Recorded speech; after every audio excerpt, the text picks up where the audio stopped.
Welcome back. Today we're diving into the failures of education, where even luck flunks. He felt deeply disappointed in the players, but more down about his own decisions. The next day, when these seemingly impressive athletes arrived at the gym, they found the doors locked with a sign saying training cancelled, meet at the library. They didn't even know where the library was. After a scavenger hunt, Carter was waiting impatiently, proudly waving their report cards and announcing that 6 of them were flunking. 8 more failed for skipping class. The gym stays shut till all pass or forever locked.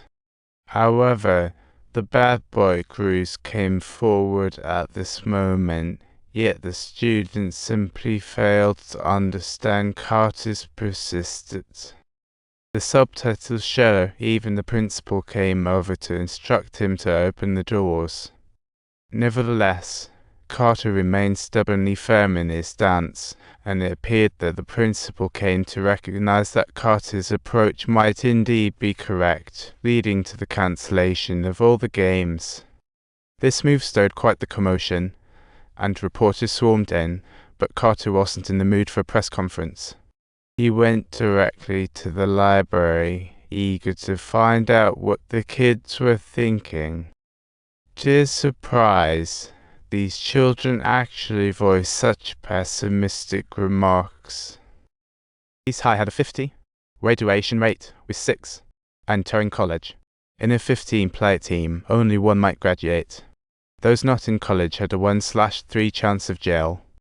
After Carter finished speaking and left, the players grasped his good intentions. The next day, they began studying hard. They even volunteered in the community, trying to be good citizens. Carter's kids were finally making a positive turn. Living it up at school, Carter was on cloud 9 and then. They were genuinely excited and started to love learning for real.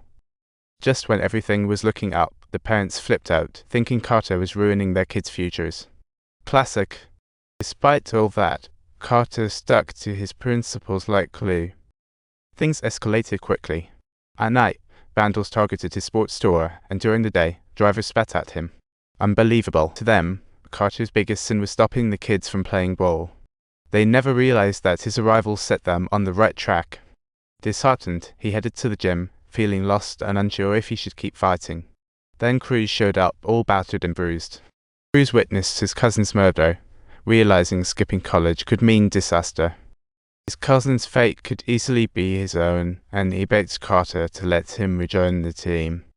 The next day, the community held a hearing where Carter was treated like a criminal on trial. Parents raised their voices, claiming Carter was holding their kids back from becoming the next Jordans. What a twist. Even the other teachers felt that Carter's contract added to their workload. But who truly shows genuine concern for the future of these children?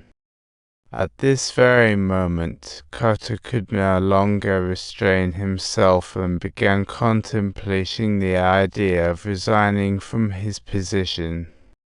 Parents actually applauded, but when it came to voting, only 2 on the committee understood Carter's vision. No matter how hard he tried to change things, he couldn't save these hopeless cases, and sadly, he left with his wife. As he walked past the gym, he found the locks had been broken, but inside it was eerily silent. Curiosity aroused within him, so he discovered that the kids were studying extremely hard.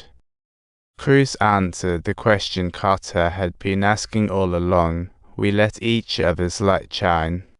We unknowingly give others permission to do the same. Our inner liberation sets others free. Sir, I simply want to express my thanks to you. He saved my life. At that moment, Carter realized all his efforts were worth it. Those kids were not shackled by decaying ideas. Junior, always lagging behind, finally achieved his goals. Passing reports then flooded Carter's office like snowflakes. They completed the contract together and made a glorious return to the court, playing like their lives depended on it and racking up 17 consecutive wins. The worst team in the nation, they sought to become the shining underdogs and made it to the playoffs, facing the top-ranked St. Francis team. When they heard that name, the players were in disbelief. Junior had been crushed by this center before. Would they beat their old rivals this time, or would they crumble? Right from the start, they were dominated by their opponents. All season long, they played the game, but now they were completely on the back foot, caught in their opponent's rhythm. If you're not confident in yourselves, there's no need to let others beat you because you've already lost. Luckily, thanks to Carter's pep talk, the players got their confidence back. Right off the bat, Junior made a spectacular leap and slammed the ball through the hoop that set the rhythm. As the game went on, the teamwork became seamless. The opposing forward tried a deceptive move, but Junior squashed his shot with a monster block. Junior's confidence soared as he kept his eye on the opposing center, seizing the moment to swat his ball away. The opposing center was determined to take on Junior, but ended up fouling him instead. The crowd erupted in cheers for Lee. As the game reached a critical point, only 1 point separated them, but Junior's hook shot broke the deadlock. Winning hinged on blocking the opponent's last shot. In the final 3 seconds, the center got the ball and faked. Ultimately, Lee was defeated by a buzzer-beater three-pointer. Junior hung his head, and the team was left feeling dejected.